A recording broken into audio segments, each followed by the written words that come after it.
নমস্কার দর্শক, আপনারা দেখছেন বাংলা নিউজ এক্সপ্রেস। এই মুহূর্তে সবচেয়ে বড় খবর, হরিণঘাটা বিরোহী থেকে 25 বোতল নেশার সিরাপ, 130টি ক্যাপসুল সহ গ্রেপ্তার এক।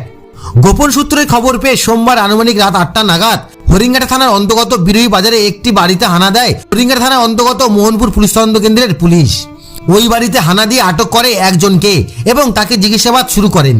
হরিণঘাটা বিরোহী বাজারে তার নিজের বাড়ি থেকে প্রায় 8 ঘন্টা তল্লাশিতে উদ্ধার হয় 25 বোতল নেশা সিরাপ, 130টি ক্যাপসুল। ঘটনা দেখতে ভিড় জমায় প্রতিবেশীরা। গ্রেপ্তার করা হয় অভিযুক্ত মঙ্গল দাসকে। চলুন শুনে নেব মঙ্গল দাস কি জানালেন। নতুন নতুন খবরের আপডেট পেতে চোখ রাখুন বাংলা নিউজ এক্সপ্রেসে। সাথে থাকুন, পাশে থাকুন। হ্যাঁ, মঙ্গল দাস।